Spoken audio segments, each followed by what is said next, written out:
سامنے بے عزت ہوتا ہے اور کہیں بھی نہیں۔ پیارے بھائی اور بہن، ہم کیا سوچتے؟ ایک آدمی جو دور شہر سے آتا ہے ہمارے سے بھی زیادہ جانتا ہے۔ ہم یہ سوچتے کہ ہمارے لیڈروں سے بھی زیادہ باہر والا جانتا ہے، اور میں سمجھتا ہوں اس لیے ہم زیادہ تر باہر جا کے خدا کی خدمت گزاری کرنا چاہتے، تاکہ لوگ ہماری عزت کرے۔ ویسا میرے بھائی، کیونکہ لوگ مسیح کی بے عزتی کرے تو مسیح ایک بھی معجزہ وہ علاقے میں دکھا نہیں سکے، بس تھوڑے سے بیماروں پہ ہاتھ رکھ کے ان لوگوں کو شفا دیے، اور اس کے بعد چاروں طرف کے گاؤں میں تعلیم دیتے پھرے۔ میں سمجھتا ہوں کہ مسیح بھائیوں اور بہنوں کے لیے یہ ایک اچھا سبق ہے۔ کئی لوگ ہیں جو چھوٹے چھوٹے جگہوں پہ جا کے خدا کی خدمت گزاری کرنا نہیں چاہتے، مگر یہاں مسیح ہمارے لیے ایک بہت بڑا مثال بنے اور بتائے کہ ہم چھوٹے چھوٹے جگہوں میں بھی جا کے خدا کی خوشخبری سنانا۔ تو یہاں ختم ہوئی پہلی بات۔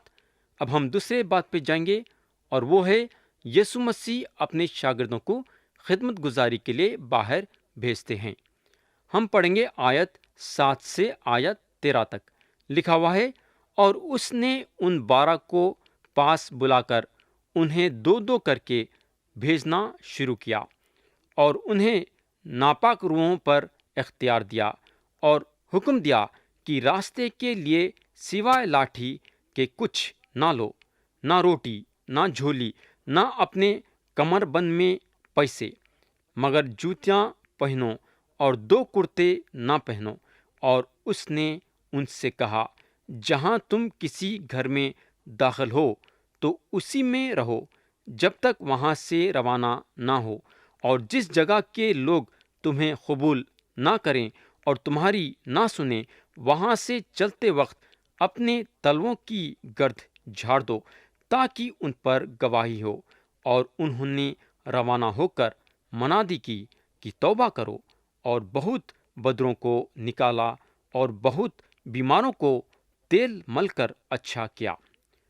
تو یہاں اگر ہم دیکھیں گے تو یسوع مسیح اپنے شاگردوں کے ساتھ 2 کام کرے۔ پہلا کام یہ کہ انہوں ان لوگوں کو 2 2 کر کے خدمت گزاری کے لیے بھیجائے، اور دوسرا کام یہ کرے کہ ان لوگوں کو ناپاک روحوں پہ اختیار دیے، اور جو پیغام تھا وہ توبہ کرنے کا پیغام تھا۔ انسان اپنے خود سے ناپاک روحوں پہ اختیار نہیں رکھ سکتا، اس کو مسیح کی ضرورت ہے، کیونکہ مسیح ہر ایک ناپاک روح پہ اختیار رکھتے ہیں۔ صرف مسیح ہم کو ناپاک روحوں پہ اختیار دے سکتے ہیں۔ آگے اگر ہم دیکھیں گے تو مسیح ان لوگوں کو یہ بھی حکم دیے کہ ان لوگاں سوائے لاٹھی کے اپنے ساتھ اور کچھ نہیں رکھنا، مگر آگے یہ بتاتے ہیں کہ ان کے شاگرداں جوتے پہننا مگر 2 کرتے نہیں پہننا۔ اب سوال یہ پیدا ہوتا ہے کہ مسیح ان لوگوں کو ایسا حکم کائے کو دیے؟ یہ اس لیے کئی کو بولے تو انہوں چاہتے تھے کہ ان کے شاگردوں کا سفر وزن دار نہیں رہنا بلکہ ہلکا رہنا۔ زیادہ وزن اٹھا لے کے جائیں گے تو سفر کرنے میں مشکل ہوں گی۔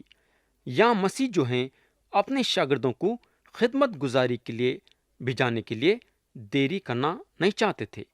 اگر سامان رکھنا ہوتا تو سامان کو بنو، دیکھو کہ کیا چیز رکھے ہیں اور کیا چیز نہیں رکھے ہیں، وغیرہ وغیرہ۔ یہ سب کاموں میں وقت خراب ہو سکتا تھا، اور انہوں خدمت گزاری کے لیے وقت خراب کرنا نہیں چاہتے تھے۔ اور ایک چیز یہاں یہ غور کرنے کی ہے بولے تو وہ یہ ہے کہ مسیح چاہتے تھے کہ ان کے شاگرداں ہر ایک بات پہ خدا پہ بھروسہ کرنا۔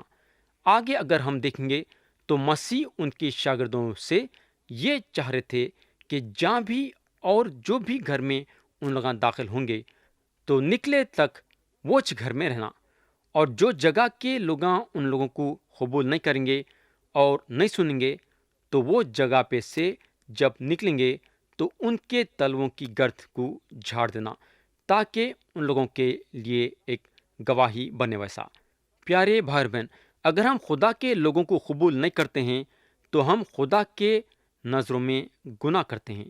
اگر اپنے گھر میں خدا کے لوگوں کو قبول کریں گے تو خدا کو اپنے گھر میں بلائے ویسا ہے۔ آگے کلام بتاتا ہے کہ مسیح کے شاگرداں نکل گئے اور توبہ کی منادی کرنے کو لگے، اور منادی کے ساتھ ساتھ جو بدروں کے شکار ہو گئے تھے ان کے اندر سے بدروں کو نکالے، اور جو بیمار تھے ان لوگوں کو تیل مل کے شفا دیے۔ تو یہاں ان لوگاں توبہ کا پیغام دیے، اور جو موجوزے مسیح کے شاگرداں کرے وہ یہ ثابت کرے کہ جو پیغام مسیح کے شاگرداں لوگوں کے پاس لائے ہیں وہ پیغام سچ ہے۔ مگر یہ جو پیغام دینا تھا وہ صرف اسرائیل کے گمراہ لوگوں کے سامنے دینا تھا، مگر آج ایسا نہیں ہے۔ توبہ جو ہے خوشخبری کا ایک حصہ ہے، مگر کلام میں یہ بتایا گیا ہے کہ ہم ایمان لانا، یعنی کہ توبہ کرنا اور یسوع مسیح پہ ایمان لانا۔ تو یہاں جو ہے مسیح کافی مشہور ہو گئے تھے، صرف عام لوگوں کے سامنے نہیں بلکہ ہیرودس جو حکومت کے تخت پہ بیٹھا تھا انہیں بھی مسیح کے بارے میں سنا۔ تو یہاں ختم ہوئی دوسری بات، اب ہم تیسرے بات پہ جائیں گے، اور وہ ہے ہیرودس بادشاہ یوحنا بپتسمہ دینے والے کا قتل کرتا ہے۔ ہم پڑھیں گے آیت 14 سے آیت 29 تک۔ لکھا ہوا ہے، اور ہیرودس بادشاہ نے اس کا ذکر سنا کیونکہ اس کا نام مشہور ہو گیا تھا، اور اس نے کہا کہ یوحنا بپتسمہ دینے والا مردوں میں سے جی اٹھا ہے، اس لیے اس سے معجزے ظاہر ہوتے ہیں۔ مگر بعض کہتے تھے کہ ایلیا ہے، اور بعض یہ کہ نبیوں میں سے کسی کی مانند ایک نبی ہے۔ مگر ہیرودس نے سن کر کہا کہ یوحنا جس کا سر میں نے کٹوایا وہی جی اٹھا ہے، کیونکہ ہیرودس نے آپ آدمی بھیج کر یوحنا کو پکڑوایا، اور اپنے بھائی فلپس کی بیوی ہیرودیس کے سبب سے اسے قید خانے میں بند رکھا تھا، کیونکہ ہیرودس نے اس سے بیاہ کیا تھا، اور یوحنا نے اس سے کہا تھا کہ اپنے بھائی کی بیوی رکھنی تجھے روا نہیں۔ پس ہیرودیاس اس سے دشمنی رکھتی اور چاہتی تھی کہ اسے قتل کرائے، مگر نہ ہو سکا، اس واسطے کہ ہیرودس یوحنا کو رازباز اور مقدس آدمی جان کر اس سے ڈرتا اور اسے بچائے رکھتا تھا، اور اس کی باتیں سن کر بہت حیران ہو جاتا تھا، مگر سنتا خوشی سے تھا۔ اور موقع کے دن جب ہیرودس نے اپنی سالگرہ میں اپنے امیروں اور فوجی سرداروں اور گلیل کے رئیسوں کی ضیافت کی، اور اسی ہیرودیاس کی بیٹی اندر آئی اور ناچ کر ہیرودس اور اس کے مہمانوں کو خوش کیا، تو بادشاہ نے اس لڑکی سے کہا، جو چاہے مجھ سے مانگ میں تجھے دوں گا، اور اس سے قسم کھائی کہ جو تو مجھ سے مانگے گی اپنی آدھی بادشاہت تک تجھے دوں گا۔ اور اس نے باہر جا کر اپنی ماں سے کہا کہ میں کیا مانگوں؟ وہ بولی، یوحنا بپتسمہ دینے والے کا سر۔ وہ فلفور بادشاہ کے پاس جلدی سے اندر آئی اور اس سے یہ عرض کی، میں چاہتی ہوں کہ تو یوحنا بپتسمہ دینے والے کا سر ایک تھال میں ابھی مجھے منگوا دے۔ بادشاہ بہت غمگین ہوا، مگر اپنی خصموں اور مہمانوں کے سبب اس سے انکار کرنا نہ چاہا۔ پس بادشاہ نے فلفور ایک سپاہی کو حکم دے کر بھیجا کہ اس کا سر لائے۔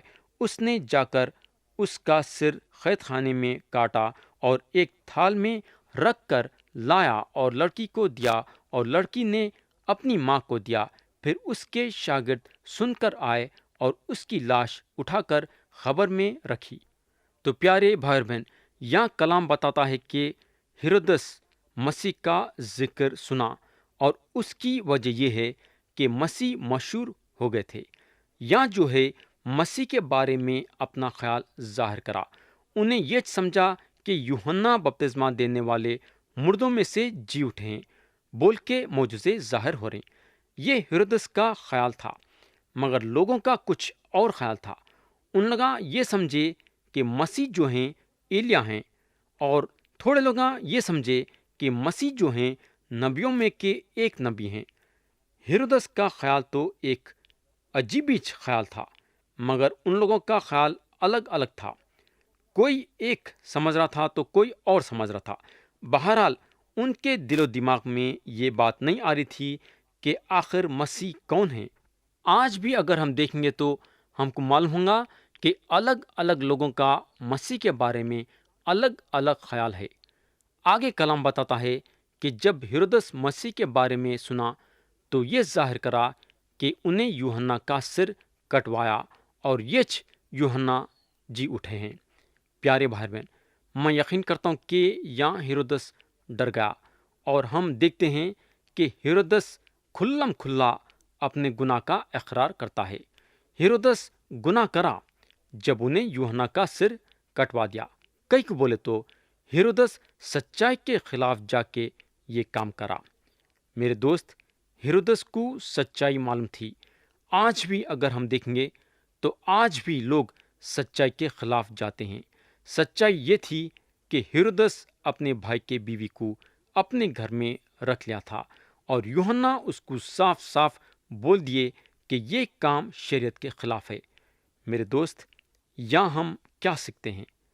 ہم یہاں یہ سیکھتے ہیں کہ اگر ہمارا بھائی یا ہماری بہن گناہ کریے تو اس کے گناہ کے طرف اشارہ کرنا اور اس کو سیدھی راہ پہ لانا، اور یہ ہمارا فرض ہے۔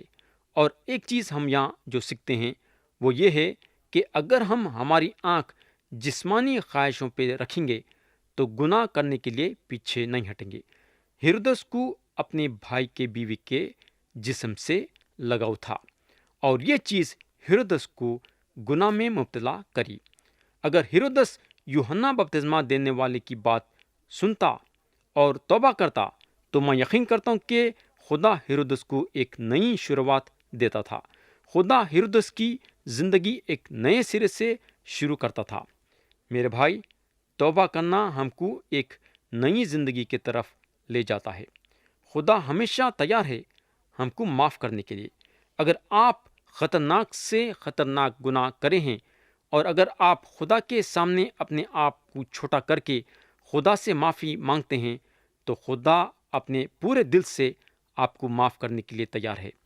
ہیرودس گناہ میں جینا پسند کرا۔ ہیرودس کا دل معافی کی طرف نہیں تھا۔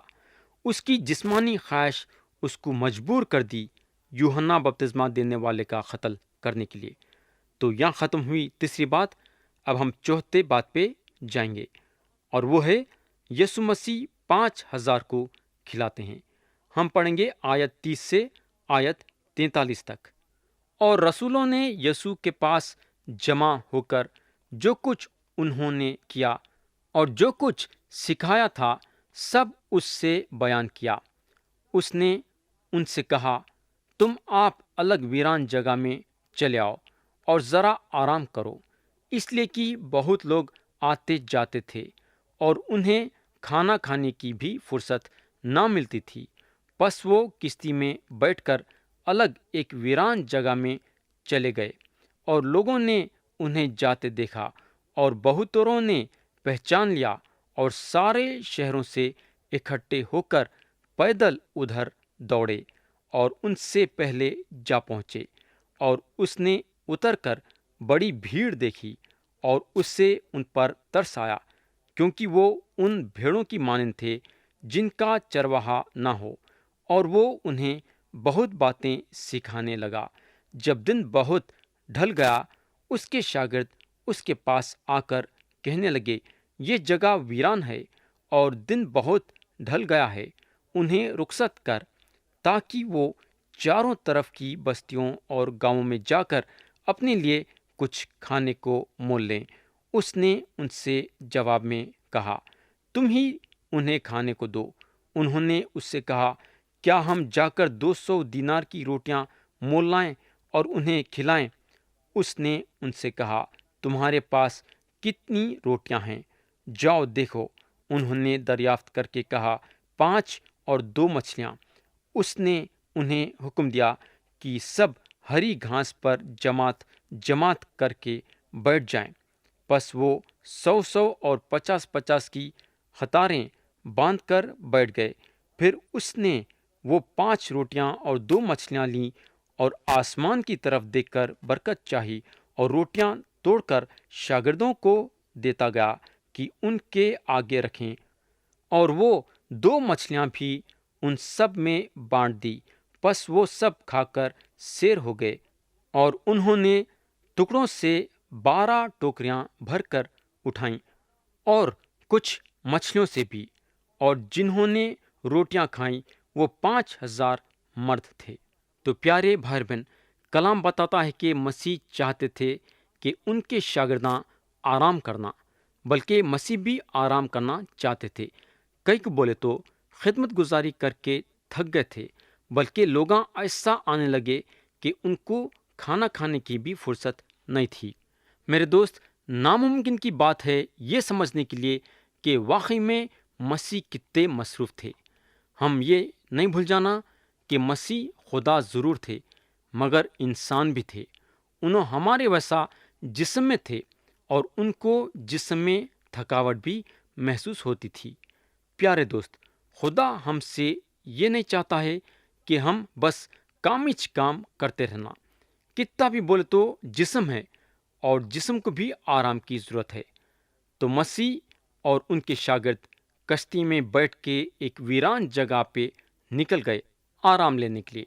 مگر میرے دوست، کہاں کا آرام اور کدھر کا آرام؟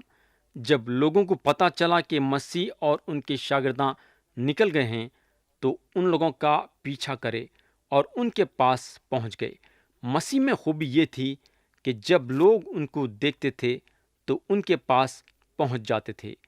1 2 یا 10 12 یا 100 نہیں، بلکہ بھیڑ کی بھیڑ۔ تو پیارے بھائی اور بہن، یا میں کلام کو ختم کرنا چاہوں گا اور مسیح کے یہ معجزے کو، جو انہوں 5 روٹی اور 2 مچھلیوں کے ذریعے سے 5,000 لوگوں کو کھلائے، آتے سو وقت غور کریں گے۔